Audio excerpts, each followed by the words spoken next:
Hey guys, this is Matthias aka Cressida. I've been asked by Statement Records to do a little production insight video of one of my tracks from my forthcoming EP on Statement Deep.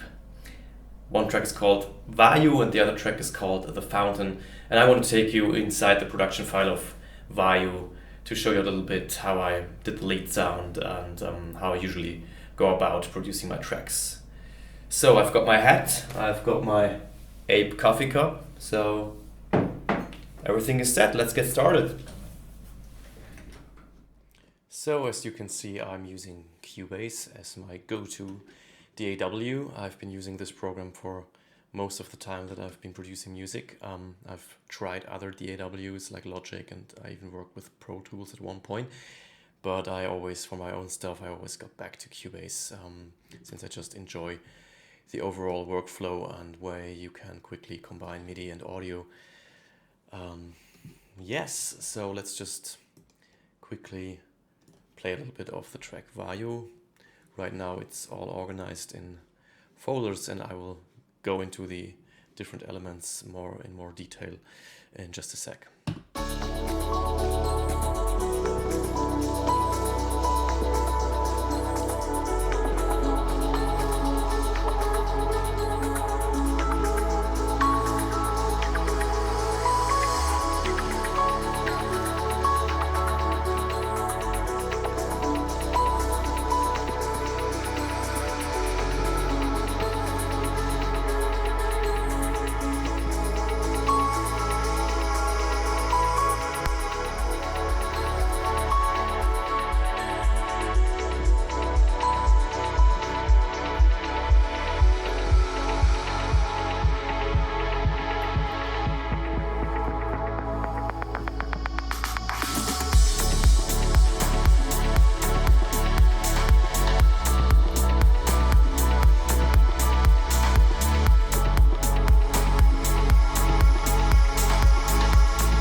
Yeah, so that's how it sounds like.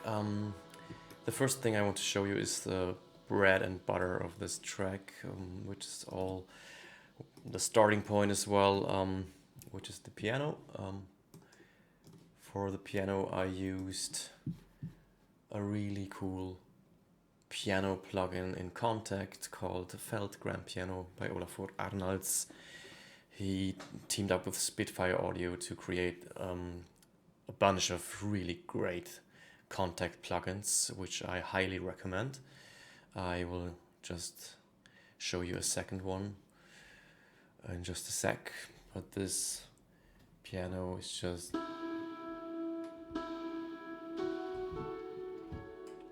it's just so emotional and mic'd in a way that you can hear all these bits and pieces of the piano player, of the pedal and stuff like that. I know it's a bit of a thing these days. For instance, the Noir by Niels Fram has similar options where you just add the mechanics of the piano. I like the sound of the Felt Grand Piano. It's just one tool I use when I play around with melodies, and in this case, this is where it all started, and I came up with this chord progression right here.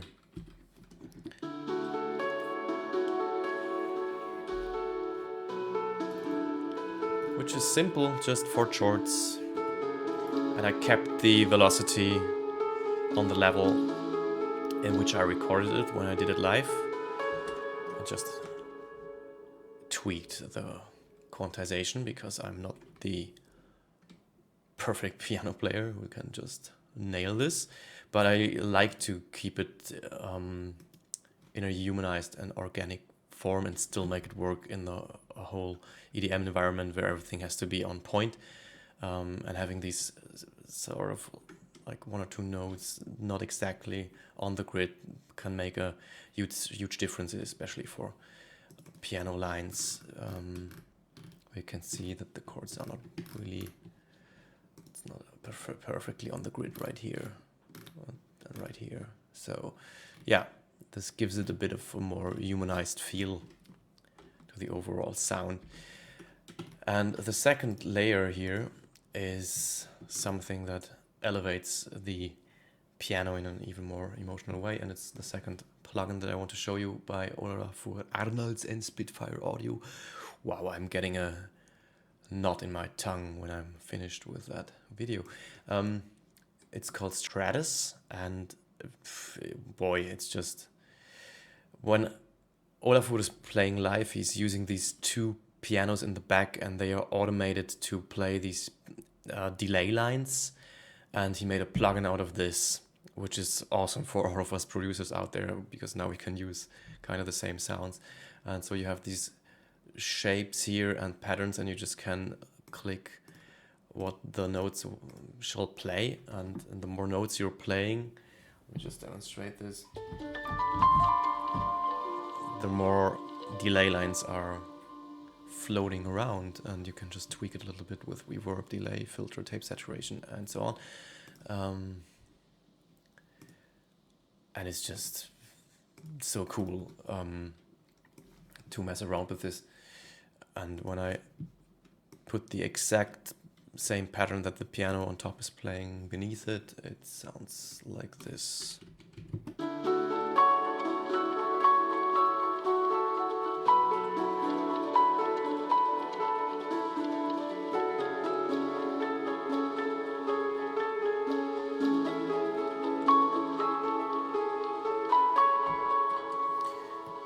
And there's a third layer, which is coming out of Omnisphere, which is just this organ tone, giving the whole piano line a bit more bottom. I think it's this one right here. Nope. Here we go. Liquid tones. Yeah, Omnisphere is just a go-to library. It is so filled with so many great sounds and presets, and especially the psychoacoustic element that comes with it. It's just mind-blowing, and you still have so many options to tweak the sounds, work with the grain and all that, and the orb. It's just, yeah, a synth that I highly recommend to everyone, because you could basically make everything just with this one tool. So this is what the third layer sounds like when it's soloed. Like this organ and with a warm pad. And this just gives a little bit of texture and bottom to the piano line.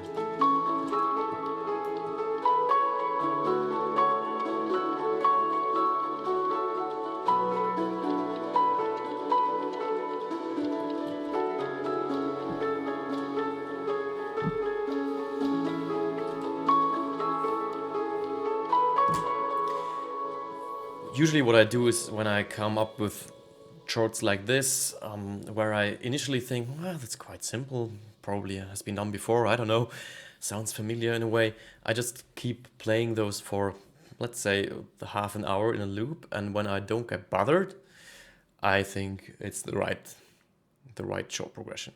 Same happened with 6 AM back in the day, which is just 3 chords, and I just played them in a loop for, yeah, 30 minutes or maybe even more, and it was actually 6 AM in the morning, and I was like, well, this is still okay to listen to, so it must be all right.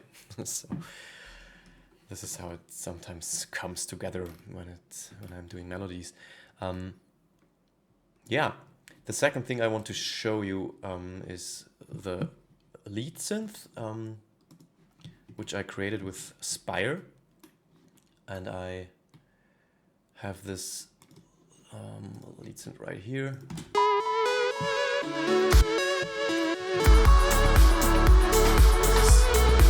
What it sounds like in the mix, and this is soloed. And this is in the main part where the filter is pretty open, and in the beginning it's just teasing a little bit with the melody. You barely can't hear it in the mix. It sounds more like the piano is doing it, which it does, but it just adds this plucky sound on top.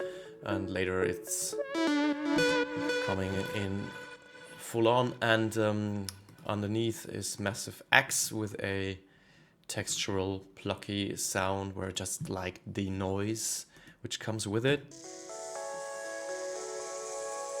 giving this almost a Foley melodic feel, and this just adds a little bit of texture to the lead sound.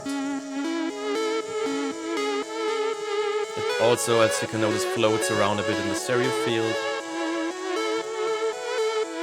which is done in the plugin itself. Yeah. Massive X is pretty complex to work with, since the GUI is not so intuitive, but the routing options are pretty awesome.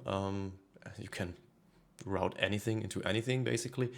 And what I really like about Massive X is the noise oscillators.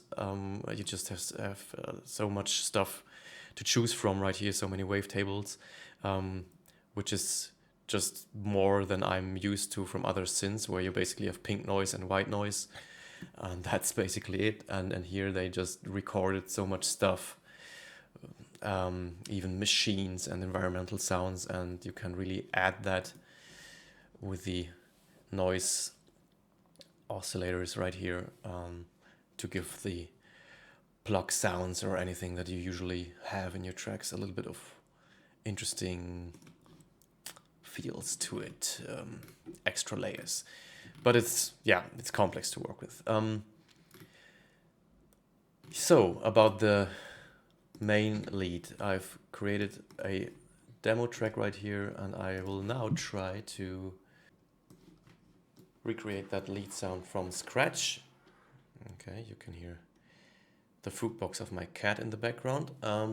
So initially, let's put this back to in it. Okay, we have one oscillator which is doing the main sound, and the funny thing about Spire is when you have the first oscillator section here and you choose a wave form, it always plays a saw unless you turn this knob to the right. Now it's a sine wave as chosen here, or if I would change this to sitar, then I would get this, but if I turn this back, it's always a saw wave. That takes some getting used to when you start working with Spire. Yeah, but once you get a hang of it, it's easy. And so I kept this as a saw. I didn't care about that, and just turn Control A a little bit like that, and you see that it changes into a square wave. So I wanted to have this mix of square and saw wave sound, giving this already a little bit of the tone of the lead sound that you heard. And then I think I took the phase not right from the beginning, because it really changes the sound once you use the unison mode. I think I had this on mono, which doesn't really make a difference for the sound right now, but it was just a mono sound. And if you choose 9 voices right here, you can really hear this whole phasing effect, 9 voices layered on top of each other. And if you put detune down, then it just becomes a pretty thick square saw sound, which I liked. And moving on to the next section would be, I kept this as is, and then the filter is of course very important, especially if you do plucky sounds in Spire. And I put this to the Perfecto filter, low pass 4, and I didn't care about the second filter at all. And like the first envelope, I think I want to have a little bit release. You can already hear the filter, and the second envelope is controlling the filter section. And I just messed a little bit around with both envelopes. Like I used the envelope 2 and 3 on the filter cutoff to give this a type of plug sound. Yeah, it was basically just trying around with the settings until I liked it.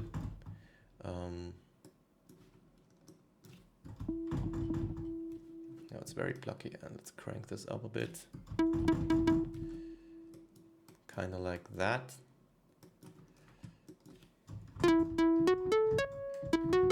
So you can already hear that it's going in the right direction.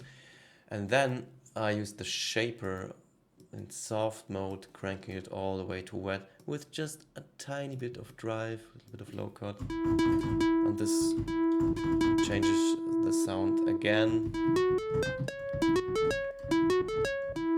giving it a little bit of drive. I think I put this to band. I don't know what the HQ really does here. It doesn't really change anything unless maybe it uses more CPU, so I turned this off. And then some delay, fourth stereo delay. Put this all to white so that gets the stereo effect. Not too much of feedback, a little bit of modulation, a little bit of color. So it sounds like this. That's probably a bit too much. And of course I used the reverb here. Yeah, I like using the onboard effects if I like the sound of it and if it suits, especially if you're creating sounds, if you do sound design, it just gives the whole sound a little bit more depth and gives you an impression of how it might sound later, even if you work with external effects, which I often do. But in this case, as I said, I wanted to keep it simple as possible and not put layers and layers of effects or different synths on top of each other, which I often do when I'm creating my main parts of a track. In this case, I just wanted to stick with the sound, and I liked the sound of the effects as well. I think Spyro does a pretty good job there. So yeah, I just kept these settings. Just a little bit of decay, well, a little bit more than 12 o'clock. So since it's just a solo sound, there's a lot of reverb going on. And then I used a little bit of the X compression. Crank the volume up. Yeah, and funnily I played around with the EQ here just to see how it sounds like. Usually I use the onboard the channel EQs from Cubase. I have some settings here. I really like the Cubase EQ actually, the sound of it, and I also use a lot of the Fab Filter EQ, which is also great. So in this case I just wondered how this sounds if I turn the knobs here. I think I made a low cut right here with the EQ and gave it some boost on the frequencies in the higher mids, which just enhance the sound. So we have to turn this on, of course. Now you can hear it. So it changes the overall sound again a little bit. Yeah, let's keep it like that. And then I think a very important step for this sound was I wanted to have it a detuned feel, but when you turn the detuned knob right here, it becomes, I don't know, not as thick as before. So I wanted to keep that down, and a way to add a detuned effect without having to use the detune knob is just to use an LFO on the pitch. So you go to the LFO1 section, choose the first oscillator and the pitch, and so the rate is it's the sine wave which is modulating the pitch of the first oscillator, and then with the amount you can just that wouldn't sound right, so add a little bit of that, and you can, if you just click in here, you can have it fade in a little bit so that the effect doesn't come right away at the first attack of the sound, but more at the end. So when you hold a note, it has this slight vibrato effect, I'd call it, which is a little bit detuning the sound. Yeah, almost don't hear it, but it gives the sound a little bit of, let's call it livelihood. I don't know if that's the right word, but yeah, it comes alive a little bit more and makes it more special. So yeah, that's basically how I did this lead sound. I used a second oscillator just for noise. Oh, whoop. So go to the second oscillator, use the noise button. I think I cranked this up 11 notes to have a little bit of a higher noise, and put this down a little bit, this here. So if we solo this, it just sounds like that, which is nice because the filter's giving this a really cool attack. And this is just giving the whole sound a little bit of noisy bottom. And the third oscillator, I just cranked this up a little bit because it's just playing the basic saw sound settings. And this just adds, yeah, you barely hear it, just another layer, making the sound a little bit fuller. So that's what I use. But the main sound is coming from the first oscillator, as I showed you. And I think the most important parts to have the sound as is using the filter envelopes and just messing around with the settings until the plucky sound gets right. Having this on 9 voices to make it really thick, together with the shaper. And then adding the LFO with the pitch to give it a little bit of vibrato, a little bit of the detuned effect. That's, I would say, what gives the sound this special aspect. So yeah, Spire, great tool to just create plugs on the fly, and with just a little bit of tweaking, the sound changes quite a lot. So it's just basically needs your ears and a little bit of patience to get the sound that you want to have. So let's just listen to it again in the mix.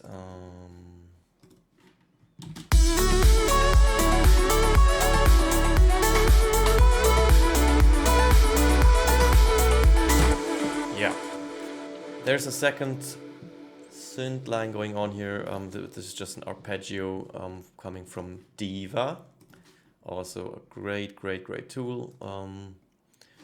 I'm not diving into this right now because I think I basically just tweaked a preset a little bit. Which I just liked because it has this phasing quality, and I turned on the arpeggiator and played around with the arpeggiator. Yeah, so that gives it a little bit of drive. Okay, lastly, before we're finishing this video, I want to show you one major effect on the drum section, which I used here. When you listen to the whole track, there's a lot of filtering going on and kind of this sucking effect when the filter gets sucked into a reverb. And I just want to show you how I did this. It's pretty simple actually. So there are these 2 audio loops which I created, which doing these Foley sound. I used 2 of those, panning one a little bit to the left, one a little bit to the right, which I just love doing for drums to give this a depth. And this is actually a percussion which is creating a huge atmosphere because there is of course a reverb on it. I think I used the KHS reverb, which is automated. And the filtering is coming from the frequency shifter. So this is basically also a KHS plugin, which is really neat, and it just changes the overall frequency of the loop. And together with the reverb, it really gives it this sucking effect. And I kind of like doing this not with a typical filter, but really changing the whole frequency of the sound. So it's going on here in the transitions and in the main part when the reverb is almost to 0. So when the whole drums are playing, it just sounds like that. So becoming again a perk loop, and before that it's just an atmospheric, ever-changing sound which is just playing through the break.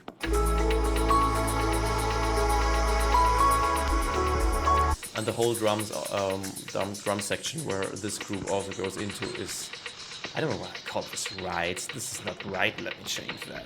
Oops. It's also filtered with a fat filter. Yeah, the simple one, just a cutoff filter.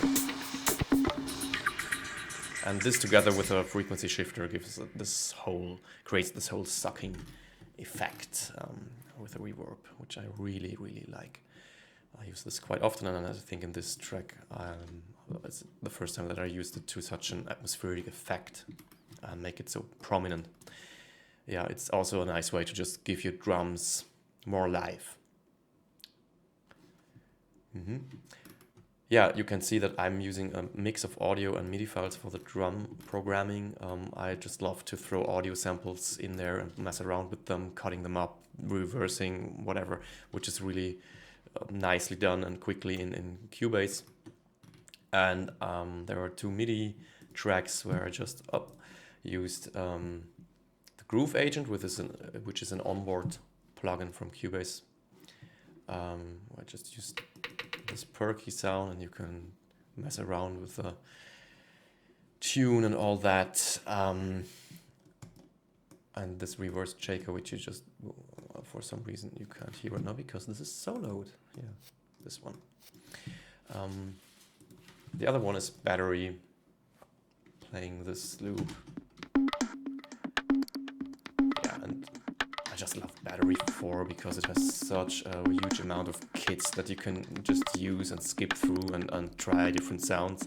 And there's this conga dubway coming out of this kit called Bring on the Nighttime. Shout out to the people who programmed this. And I like the echo effect of this and just changed the tune to the key of the track. So I have this one percussion track which is actually also playing a tone, and I like doing that. So the whole drum section, when it all comes together, sounds like this. Great. Yeah, as you can hear, lots of reverb in that track right here. But it fits the overall atmosphere nicely. Yeah, so that's my insight of Vayu. I hope you enjoyed the track. I hope you enjoyed this video. I hope you learned something. Please leave me comments, feedback, whatever. This is the first time I did this actually for YouTube. So yeah, I hope you liked it.